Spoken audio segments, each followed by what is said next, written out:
Do we protest? Do we push against even with our uniform on? We do. It's difficult for others to understand, but for the individuals that are doing it, they're locked in, they're committed to self, as if it's not enough to be put in a box because you're black. Then you're put in yet another box because you're a black athlete.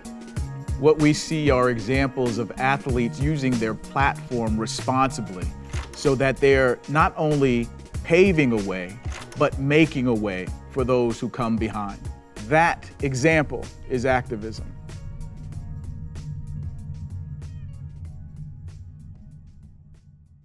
Will I be victorious at the end of it all, or was it for naught? Elevated my grind so they can never put me in a box. The environment I'm in right now reminds me a lot of the environment that was most of the path of my career. We had to stay on a straight and narrow path, and if you ventured away in that path in any way, you could get hurt or cut or harmed. And that's what it feels like sitting in this chair right now. If I don't say the right things, if I don't do the right things, I could pay for it.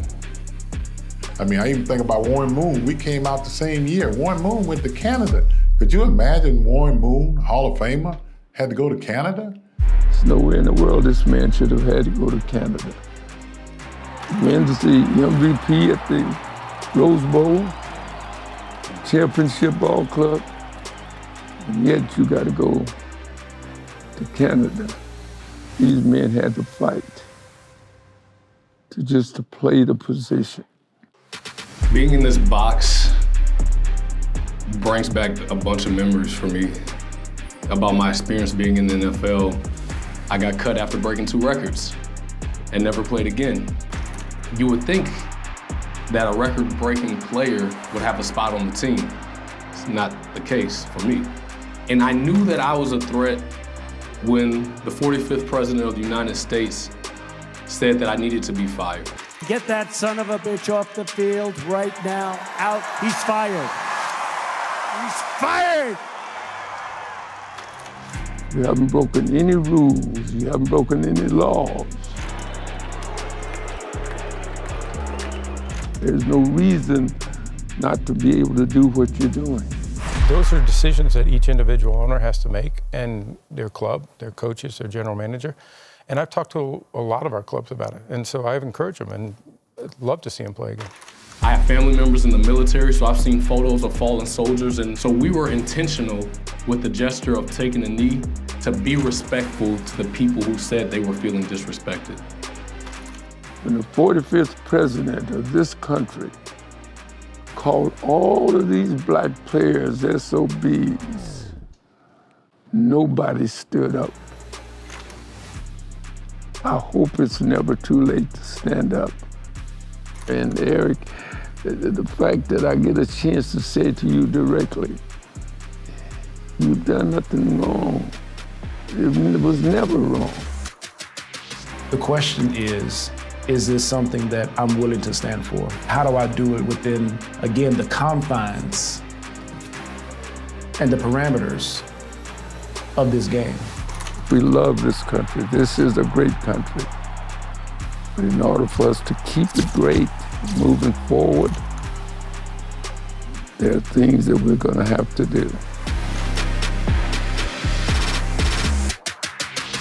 How can I create pathways on the business side of the game? Making sure that 10, 15, 20 years down the road, when I'm looking around, this box no longer exists.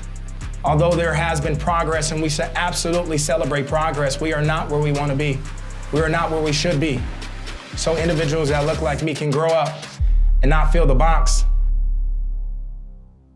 These are the pioneers that sacrificed their blood, sweat, and tears. These are the pioneers that sacrificed their blood, sweat, and tears. These are the pioneers that sacrificed their blood, sweat, and tears.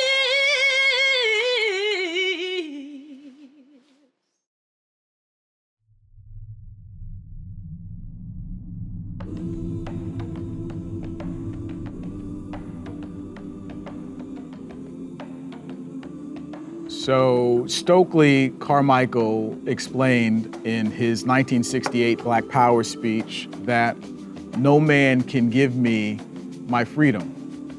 I'm born free. Folks can only deny me my freedom.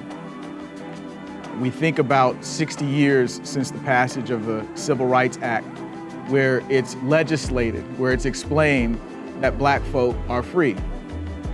That's a shame and kind of ridiculous on its face.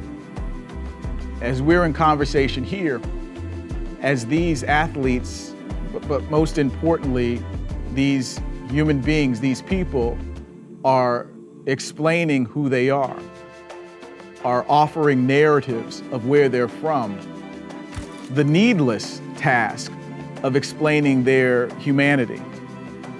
That's something we shouldn't have to do as black folk. But it's something that we do nonetheless because as we hear, we too sing America. We love America. We are Americans. We built America. We're activists only in as much as we are pushing and demanding and fighting for and standing for the same freedoms that this country was built on.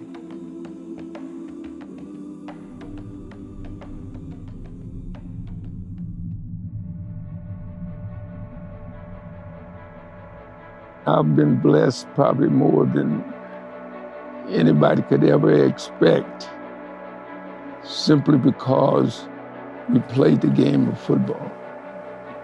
Well, we are telling the NFL, we got more to do. Suit up. Grind, will, determination, courage, power, love. I grew up always believing that nobody was better than me, and I was by no means better than anyone else. Don't even know if you're feeling selfish or blinded by the glories that you felt before. Football is a platform to create change for the greater good.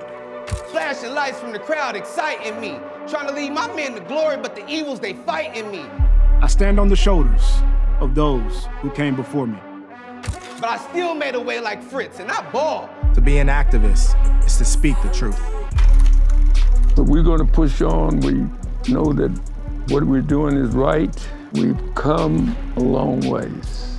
We as a people have a longer way to go. To be an activist is to be John Wooten. Lift every voice and sing till earth and heaven ring, ring with the harmony of liberty.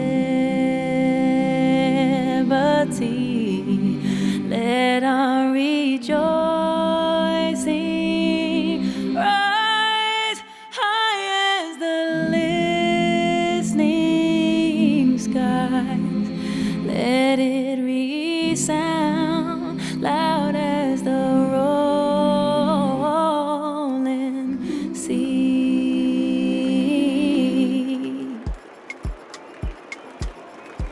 Ever give up, right? You got it, bro. You got it, right? Believe me when I tell you, you have made these two old people happy.